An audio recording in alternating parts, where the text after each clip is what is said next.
La crisi oggi non è dell'industria che chiude il suo ciclo in Sardegna, questo era prevedibile, era programmato, lo sappiamo già da tempo, non da oggi. Ovviamente dopo aver raschiato tutte le pentole possibili e dopo aver ridotto l'ambiente a quello che è. Ovviamente si delocalizza verso nuovi paradisi più facili dove raggiungere i profitti migliori, ma la crisi oggi resta per gli operai e per i nostri territori. La crisi oggi in senso più ampio coinvolge tutta la Sardegna. Mi ha colpito una dichiarazione che ha fatto una ragazza sarda che manifestava a Roma avantieri e che diceva: non abbiamo nient'altro, se no questi posti di lavoro non meriterebbero di essere difesi. Io un po' ho riflettuto e mi sono chiesta se davvero la persistenza di Alcoa e delle altre multinazionali dell'industria nel nostro territorio rappresentano la soluzione dei nostri problemi. Io credo proprio di no e credo proprio che sia il caso di fare delle azioni di coraggio, e questo è compito della classe politica. È come quando un medico si ritrova di fronte a una persona, a un paziente che ha una gamba in gangrena. Deve scegliere. Il paziente non rinuncerebbe alla sua gamba, però per questioni di necessità il medico deve scegliere e deve amputare. Voglio dire che dobbiamo essere coraggiosi e fare scelte che possono essere anche antipopolari. Dobbiamo decidere di scegliere sistemi, cioè un nuovo tipo di economia che sia assolutamente condivisibile in Sardegna. Tutto quello che è stato importato e imposto, e mi riferisco ai modelli industriali, erano votati al fallimento, e il fallimento adesso noi lo stiamo vivendo. Noi vogliamo dei modelli di sviluppo economico che nascano in Sardegna e che siano assolutamente condivisi dai sardi. Riallacciandomi alle dichiarazioni del collega Maninchedda proprio sul ruolo di comparsa della Regione Autonoma della Sardegna, mi trovo assolutamente d'accordo. Noi abbiamo un Presidente della Regione Autonoma che si è autodelegittimato, per cui mentre è comprensibile che la disperazione porti i nostri operai a Roma in cerca dell'ultima speranza, resta incomprensibile l'immobilismo e l'incapacità di chi amministra la Sardegna, quindi di prendere decisioni a Cagliari, di farle valere a Roma. Come incomprensibile che al tavolo delle trattative con Alcoa la mollezza del ministro Passera e del sottosegretario, che hanno manifestato nei confronti della multinazionale come se non fossero interessati alla soluzione di questa avvertenza, quindi a favore degli operai sardi.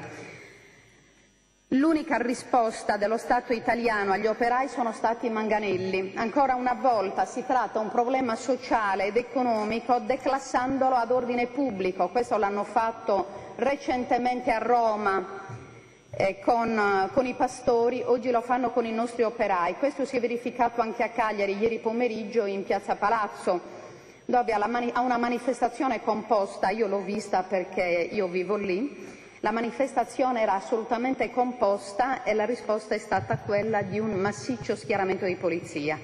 Mi chiedo se noi possiamo ancora accettare tutto questo in silenzio.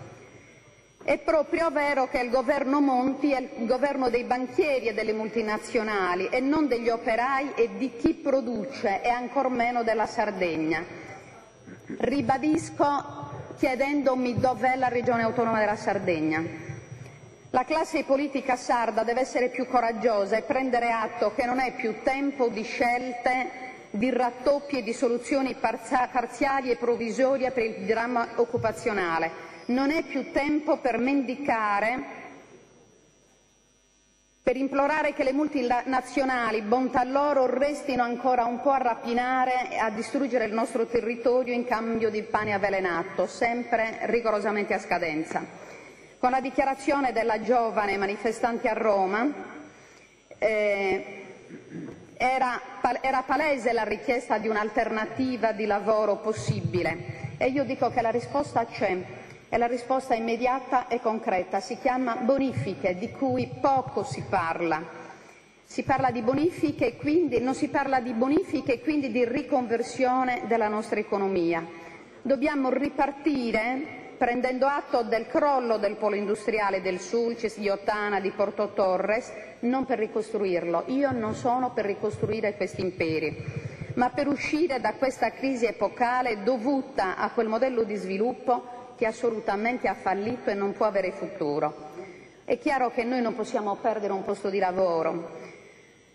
Dobbiamo trovare delle soluzioni alla disoccupazione già cronica e questo è possibile anche imponendo ai signori dell'industria che saldino i conti. Questo è un altro argomento che è tabù in aula. Questi signori devono pagare e se vanno via devono rimborsarci i finanziamenti e devono pagare per aver avvelenato il nostro territorio, quindi devono pagare per le bonifiche. E invece no, si rischia che vadano via alla chetichella con la totale indifferenza della Regione. Dare avvio a un progetto di riconversione dell'economia industriale in economia eco-compatibile secondo le vocazioni dei nostri territori. Ciò oggi è possibile solamente attraverso il progetto di cui parlavo, quindi il progetto di bonifiche efficaci, concrete e che tengano conto dei valori di criticità ambientale e quindi dell'inquinamento, che ormai è ben conosciuto e studiato, ma la classe politica non ne parla. Ne parlano i medici dell'ambiente, per esempio, che sono organizzati non solo qui in Sardegna, ma a livello internazionale, i medici dell'ISDE. Il rilancio della nostra economia deve ripartire subito dalle bonifiche tese a rivitalizzare l'ambiente, il territorio e a un suo nuovo uso. Tale intervento, necessario in vaste fasce della Sardegna, è talmente ampio da garantire occupazione per tutti, quindi giovani disoccupati, operai, tecnici, studiosi, anche per le future generazioni. L'inganno perpetuato con il G8 alla Maddalena nel processo di riconversione economica da quella militare a quella turistica, cui tutti noi abbiamo auspicato, deve essere da insegnamento perché è stato un grande tradimento. Anche questo, onorevole Manichedda, è un tradimento dello Stato, visto che i signori del G8, volendo evitare le bonifiche, fra l'altro pagate a caro prezzo per non essere poi eseguiti, hanno fatto sì che le stesse strutture turistiche affacciate sui siti inquinati non decollassero. Vedi la stessa struttura turistica pressoché regalata alla Marcegaglia, con la quale la Regione Autonoma della Sardegna oggi rischia anche un contenzioso. Sull'operazione del G8 la RAS, in nome per conto dei sardi, deve recuperare i 100 milioni di euro. Oggi più che mai questi sono utili per la nostra gente in crisi. Quindi si tratta di fondi FAS spesi per bonifiche mai eseguito e questo si può fare costituendosi parte civile. Al processo di Perugia il 25 di settembre io continuo a sollecitare il nostro Presidente perché si costituisca parte civile e lui continua a non dare risposte.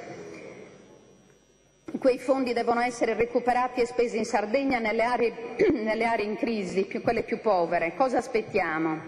Così come per l'emergenza i 150 milioni stanziati in modo irrazionale per il passaggio in Sardegna del gasdotto Galsi, che porterebbe il metano dall'Algeria all'Italia del Nord, visto che il governo algerino ha già dichiarato che non è disponibile a dare il metano a prezzi di realizzo, io direi che l'Algeria risolve il problema ai sardi e non lo risolve il Consiglio regionale, così è stato sino ad oggi, per cui io chiedo che 150 milioni vengano stornati dal bilancio e destinati a emergenze sociali e occupazionali, a partire dal Sulcis. Sarebbe utile sapere se Alcoa e tutte le multinazionali presenti nel nostro territorio nel conto economico con la Regione Autonoma Sardegna, cioè sapere se questi devono dare, se devono avere ancora danari, a quanto ammontano, in quale modo, cioè per evitare, in tal modo che questi possano andare via senza saldare i conti. Sarebbe utile la costituzione di una commissione d'inchiesta sui finanziamenti regionali all'industria in tutta la Sardegna e che indaghi anche sugli sperperi di 7...